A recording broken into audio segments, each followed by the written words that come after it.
नमस्कार, मी सुविद्या चॅनलमध्ये तुम्हा सगळ्यांचं स्वागत करते। मी आज पारंपरिक पद्धतीने गोड अप्पे आणि तिखट अप्पे असे दोन प्रकारचे अप्पे तुम्हाला करून दाखवणार आहे।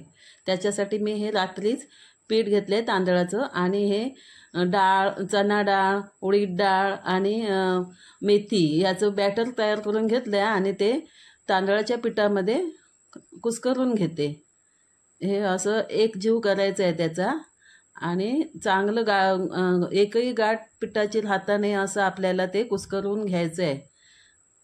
हे बघा एकसारखं असं कुस्करून नरम अगदी करून घ्यायचं आहे। सगळं बॅटर जे टाकलेलं आहे डाळींचं आपण उडीद डाळीचं आणि ते एकजीव व्हायला पाहिजे। त्याच्यासाठी आता मी सगळं हे एकत्र करून घेते असं। आणि आता पाणी ओतते। पाणी ओतून घेऊया। जसं लागेल तसंच पाणी ओतायचं, नाहीतर खूप पातळ होईल आणि आपला पदार्थ होणार नाही। ह्याला खूप पातळ असं पीठ ठेवायचं नाही अप्प्यांसाठी, जरा घट्टसरच असं ठेवायचं आहे।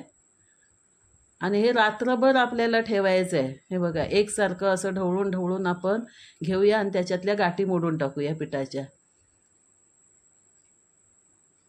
हे तुम्ही कृती बघताय तोपर्यंत माझ्या चॅनलला तुम्ही नक्की सबस्क्राईब करा, लाईक, कमेंट्स आणि शेअर नक्कीच करा।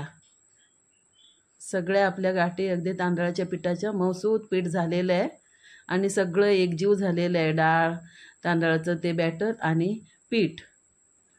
आता हे अशा प्रकारचं आपल्याला पीठ रात्रभर ठेवायचं आहे झाकून। मग रात्रभर ते फर्मेंट होईल आणि मग आपण सकाळी त्याची पाककृती करू। हे बघा अशा प्रकारे ठेवलेले आहे, हे झाकून ठेवले बघा, दिसतंय तुम्हाला वरती आलेलं पीठ। आता आपण पळीने ढवळून बघा कसं हलकं दिसतंय की नाही, एकदम फुगून आलेलं आहे पीठ बघा। असं यायला पाहिजे पीठ, तर पदार्थ चांगला होतो। आता आपण एकसारखं एका याच्यातच ढवळून घेऊया। छान आपलं पीठ तयार झालेलं आहे आणि मी हे पारंपरिक अप्पे पात्रातच चुलीवर करणार आहे। आता मी दोन प्रकारचे करत असल्यामुळे दोन भाग केले आहेत। आता थोडेसेच मी गोड अप्पे करणार आहे। त्याच्यात आपल्याला गूळ आणि तुम्हाला जर वाटलं शेंगदाण्याचं कूट घालावं आतमध्ये तर तुम्ही घालू शकता। आम्हाला शेंगदाण्याचं कूट आतमध्ये आवडत नाही म्हणून घातलेलं नाही आहे, पण तुम्ही शेंगदाण्याचं कूट वगैरे आतमध्ये घालू शकता। मुलांना खूप पौष्टिक प्रकारचे हे अप्पे होतील, मुलं अशीच सुद्धा आवडीने खातील गोड अप्पे। हे अशा प्रकारचे गूळ आतमध्ये ढवळून घ्यायचा। गूळ घातल्यामुळे आणखीन थोडं पातळ होतं ते, पण तसंच आपण ते काढायचं आहे। अशा प्रकारे गूळ एकजीव करून घेतलाय आणि आता हे तिखट अप्प्यांचं बॅटर आहे। त्याच्यात मी घातले आलं, लसूण आणि कोथिंबीरीची पेस्ट। त्याच्यानंतर घालायचे हिरवी बारीक कापलेली मिरची आणि कोथिंबीर आणि चवीनुसार मीठ। मीठ आपण पहिल्यांदा पण टाकलेलं आहे पीठ ठेवताना, आणि आता हे ज्या वस्तू आपण टाकल्यात त्याच्यासाठी थोडंसं मीठ टाकते आणि छानपैकी ढवळून घेते। हे सुद्धा आपण एकजीव करून घेऊया। त्याला पण छान एकजीव करून घेतलेलं आहे बघा, खूप छान दिसतं आणि खूप चवीला चांगले लागतात।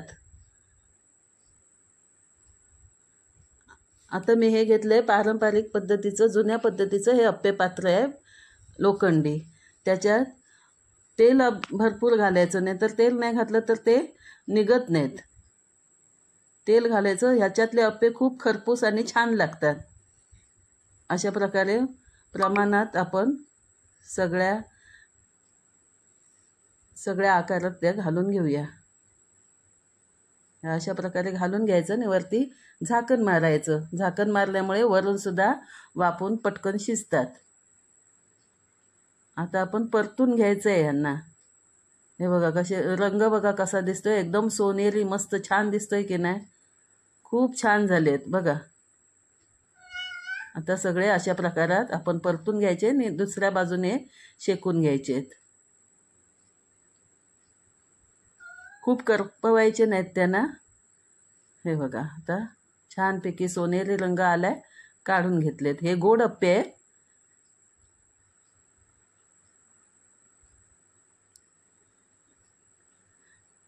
या अशा प्रकारचे सगळे अप्पे काढून घेऊया. आता हे तिखट अप्प्यांचं बॅटर घालून घेते आणि तेही तुम्हाला दाखवते कसे होतात ते. त्याच्यात गूळ असल्यामुळे जास्त जरा रंग येतो आणि तिखट अप्प्यांना इतका रंग करायचा नाही. हे बघा,